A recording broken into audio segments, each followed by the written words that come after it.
for September 8th, 1998. Biography with Peter Graves.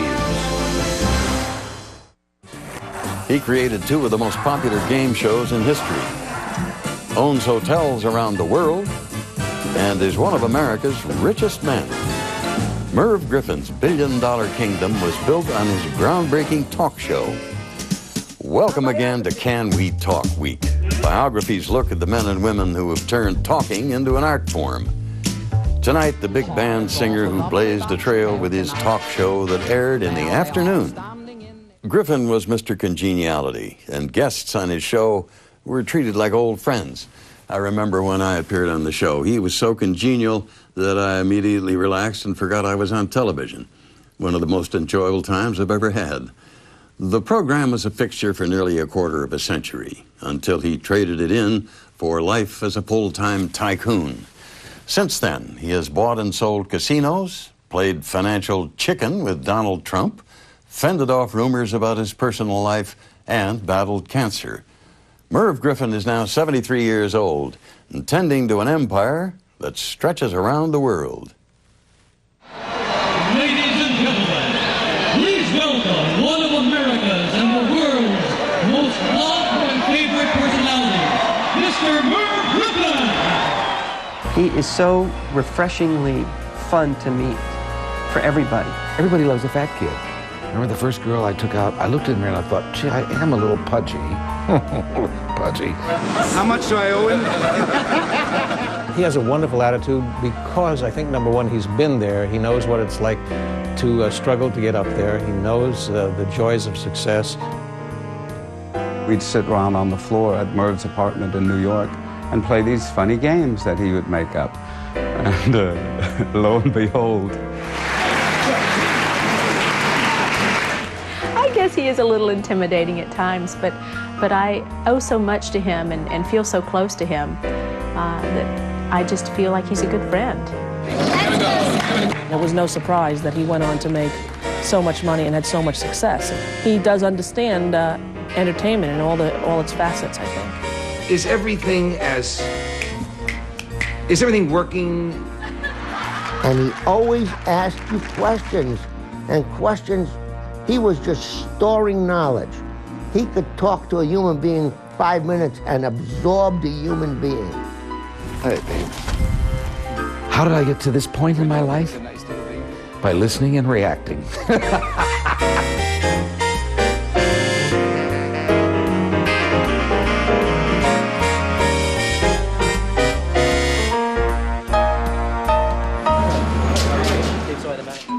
From a childhood love of games and a restless curiosity, Merv Griffin built an empire.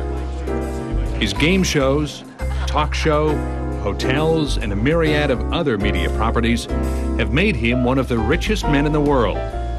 But his vast fortune was crafted from a very modest beginning. In the mid-1920s, San Mateo, California was a small, peaceful, middle-class town on the outskirts of San Francisco. Well-tended lawns and neat homes dotted the friendly, close-knit neighborhoods. It was here that Mervyn Edward Griffin Jr. was born on July 6, 1925. He was the second child of Mervyn Sr., a tennis champion, and Rita, a homemaker. Merv Jr. was a bright and friendly boy who liked to play games like hangman with his older sister Barbara. He was also raised a faithful Roman Catholic. At church each Sunday, young Merv thrilled to the harmonies of Mass, sounds that resonated deep within him. At an early age, friends knew music would play an important role in his life. I always thought that seemed to be the thrust, music. But whatever he chose, whatever road he chose, he would have been successful, eminently successful. At the age of 4, Merv began taking piano lessons, but he kept these lessons a secret from his father, who had vowed that no son of his would become a musician. Yet Merv was determined to learn and quickly developed his talent. By the time he entered St. Matthew's Grammar School, he was a first-rate pianist who could also sing and compose as well. But he kept his musical desires a secret from his father for 10 years. Then one day, Mervyn Sr. stumbled upon his son's long-hidden talent. One night at a party for my father's surprise birthday party, Merv Sr., a woman said, "Oh, gee, we heard Merv Jr. in a recital the other day." My father said, "A recital of what? Poetry?" No. He played the piano. He said, "My son doesn't play the piano." So he said to me, "Junior, come here." And he sat down at the piano. He said, "Play the piano for me." So I played T for Two. He screamed laughing. He said, "Play that again." And then I had to play all night, and all his friends sang with the piano. With his hidden talents now revealed, Merv openly indulged his love of music. At age 14, he became the musical director of his parish choir. At San Mateo High School, though he was only a mediocre student, his creative abilities made him a classroom standout. He was a performer, center of attraction, always organizing something. He organized most of the rallies, or what we called assemblies in high school, sang, performed. He was an entrepreneur right from, high school days. It was during his high school years that Merv first noticed a problem with his weight. Some called him chubby, but the simple truth was, Merv was fat. He was determined, though, not to let his size hold him back, and he was able to win over many friends with his warm, fun-loving personality. Everybody loves a fat kid. I mean, I was the rage. It drove me a little crazy, You couldn't get exactly the date you wanted. Remember the first girl I took out? I looked in the mirror and I thought, gee, I am a little pudgy. Pudgy. And I went and got all the belts in the house and put them all around me to hold me in. And then I put my suit on and I walked out and my mother said, "Why do you look like an accordion?" Because all the fat was coming through the belts, Merv laughed off any jokes, and his size was never an issue whenever he visited his favorite relative, his handsome and dashing Uncle Elmer. A tennis pro, Elmer Griffin lived in Hollywood and rubbed elbows with the stars. He founded the fashionable West Side Tennis Club, where movie idols like Errol Flynn played. 16-year-old Merv was dazzled by his uncle's luxurious and exciting lifestyle. With Elmer, Merv was exposed to the glittering world of show business, wealth, and glamour, and he liked it. Elmer was Merv's hero. He knew all the greats and the near greats. Very affable, lovable. I was never sure exactly what Elmer did, but he was a sweetheart. Charmed by Elmer's celebrity pals, Merv was determined to seek stardom for himself. He dedicated his life to performing. In 1944, a San Francisco radio station hired Merv as a singer on its daily show. Hello, everybody. This is Merv Griffin. No. Don't turn that dial, because for the next 15 minutes, we're going to play and sing some of your favorite tunes. Hey, Don, you know what my KFRC's silky new tenor earned $5,000 a month and was soon billed as America's romantic singing star. Despite his popularity, the station manager felt Merv's chubbiness was a problem, so he convinced Merv to keep his identity a mystery. Fans requesting autographed photos were sent only his autograph. But that didn't satisfy one fan who showed up at the station. I came out in the halls, and a guy came out of the press room, and he said, "Merv, there's a phone call." And she said, "Are you Merv?" And I said, "Yeah." She got hysterical. I had to carry her out of the place. That giggling fit bothered Merv. Soon after, the well-known singer Joan Edwards came to town. She was a fan too, and when she met the mystery voice, she convinced Merv to go on a diet for the sake of his career. Eating nothing but steak and salad for 4 months, Merv went from a hefty 240 to a trim 160 pounds, and his svelte appearance couldn't have come at a better time. In 1948, the orchestra leader Freddie Martin offered Merv a job as lead singer for his band. The West Coast group played all the ritzy clubs, including the famed Coconut Grove.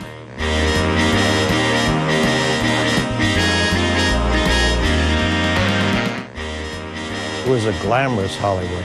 The ladies wore beautiful gowns when they went to the Coconut Grove. The gentlemen all wore jackets and ties. The elite of Hollywood would come down there. The top acts would play there. And Freddie Martin's band, with Merv Griffin featured as vocalist and sitting down at the piano occasionally, was always an extra added treat. He has a wonderful voice, and he had a wonderful voice then.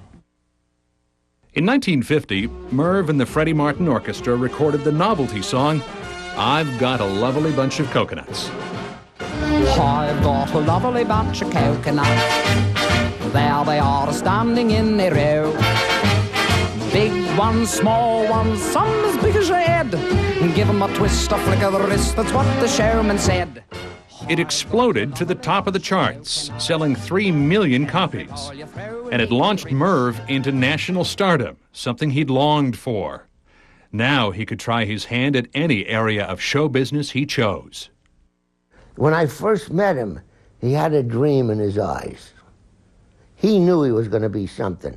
He wasn't going to be a band singer. He wasn't going to play the piano. He was going to be something.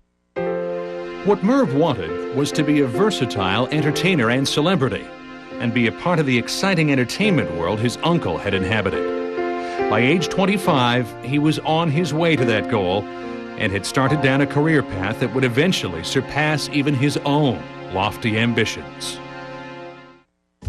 Biography's look at Merv Griffin will continue on A&E. A&E's look at Merv Griffin continues on Biography.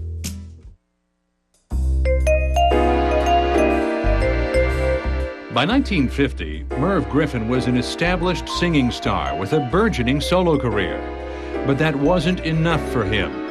He was also beginning to explore further reaches of showbiz.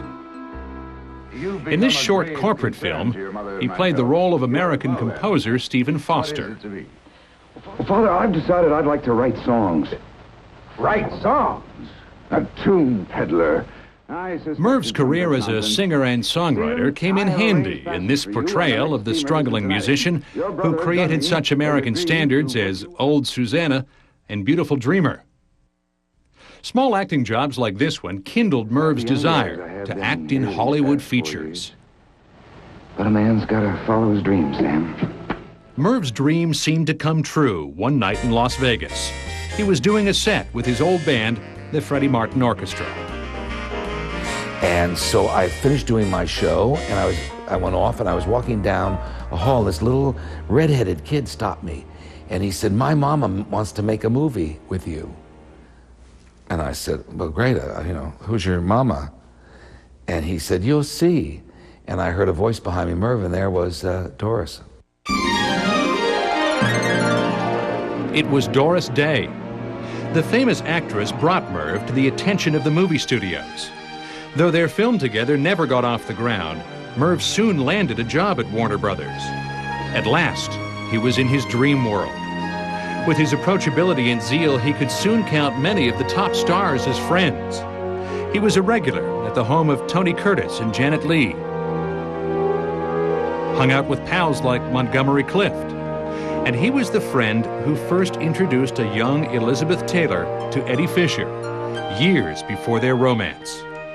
Merv was now an up-and-comer and an intimate observer of the inner lives of the stars.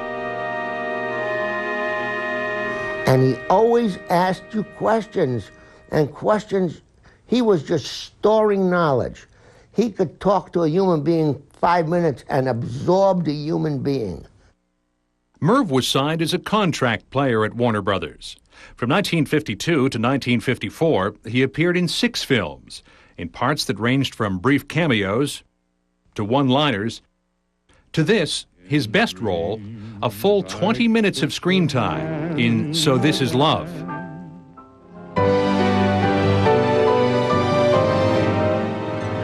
Ironically, Merv was cast as one of several suitors of the star Katherine Grayson.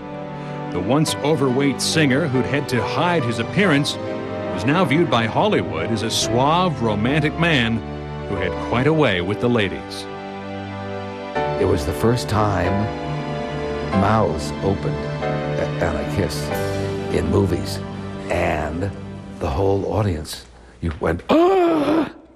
So after we went outside and I walked out, and all the press and Hedda Hopper and Luella Parr, they were all there, and people surrounded me. Oh, you're going to be the greatest star, blah, blah, blah, blah, blah, blah, blah, blah, blah. And I said, oh, thank you very much, and nobody ever called again. Merv was not disappointed. He hadn't enjoyed acting that much anyway.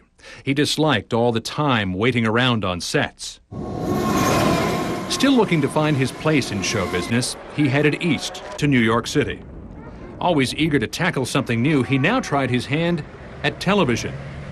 In 1955, Merv began hosting a unique religious program on CBS called Look Up and Live. The theme of today's program can best be summarized with a statement made sometime in the last century by a French writer named Alphonse Karr. He said, "The more a thing changes, the more it remains the same." But Merv was still restless, so it was to his first love, music, that Merv soon returned. In 1956, he landed a part in the Broadway musical Finian's Rainbow. However, Merv wanted to move away from being seen as simply a singer. This continued restlessness sometimes confused his closest friends. Most of them thought Merv belonged in music. Merv was always very serious about his music, much more, and that's the way I knew him as a musician, as a singer. And so I really poo-pooed all the other stuff that he was doing. Merv continued to explore all possibilities, hoping to find the one area of performing that was meant for him, where he could settle into a permanent career.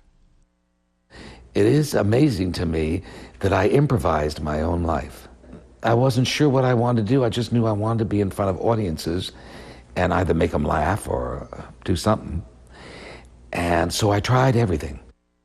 One thing Merv tried was variety shows. He made frequent guest appearances where he could do a bit of everything: sing, act, joke a bit, and show off his quick wit and easy demeanor. It was while working on the show of radio star Robert Q. Lewis that Merv's charm caught the eye of Lewis's secretary, Julan Wright, who was herself a unique personality. Character, and I say that in a lovingly way, a wonderful person. She, a little off-center at times with some of her thoughts, but that's what made her so charming. She and Merv soon became friends, and that friendship blossomed into a romance. They married on May 18, 1958, and became a lively and entertaining pair among a glittering circle of friends. They frequently entertained in their cozy New York apartment. Julan was as bright and as witty and as charming as Merv ever wanted to be. I think that's why they got along so well. She was very creative. She created a lot of the ambience that we had at the house. In 1959, Merv and Julan celebrated the birth of their son, Anthony. And despite Merv's increasingly busy career, his proudest role was parenthood. Merv attacked being a father. I mean, he read books. He sat around and decided what Tony was going to be. I think he was the best father that anybody could ever have. There's never a time when he wasn't talking about his son, enjoying the fact that he was a dad and that he could juggle all these things. The Griffins bought a farm in Califon, New Jersey, where they raised quarter horses. Julan, a clever homemaker, made jams, jellies, and wine from practically anything that would ferment. And Merv and Tony enjoyed the pleasures of a rustic country life. And it was great. I fished every day. We had a stream by the house. And then on the weekend, got to go watch the next door neighbor milk cows.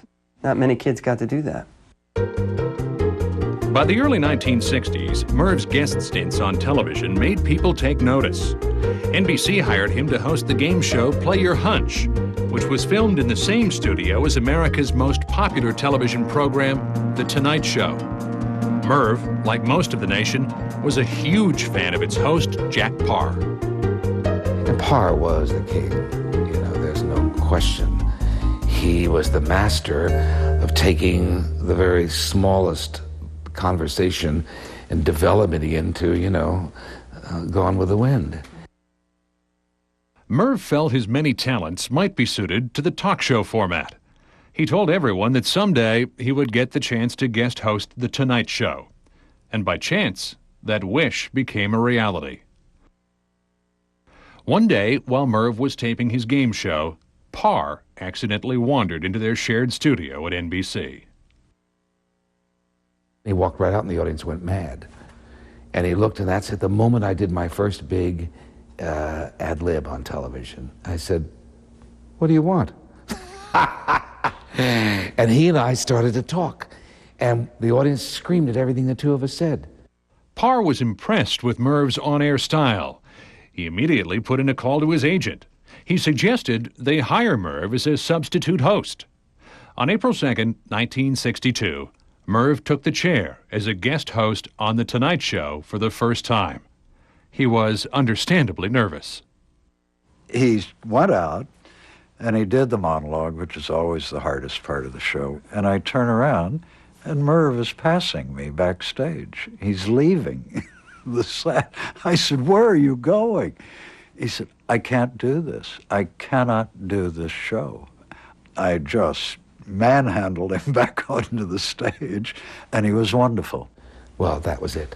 In one night, I knew I had found my life. All these amazing people kept passing through, and I was asking them about their lives and stuff. And that really, I knew I had found my home. Merv returned to host the show several times. And with Parr about to retire, rumors spread that Merv was his likely successor. Merv never got his hopes up. Like many insiders, he knew NBC had already given the job to Johnny Carson. As a consolation prize, the network offered Merv the chance to host his own daytime program. Merv Griffin would be the star performer in a vehicle all his own, where for the first time, all of his talents would be on display.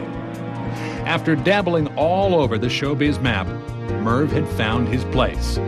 Amazingly, it was one that would set a standard for television shows yet to come. You're watching Can We Talk Week on Biography.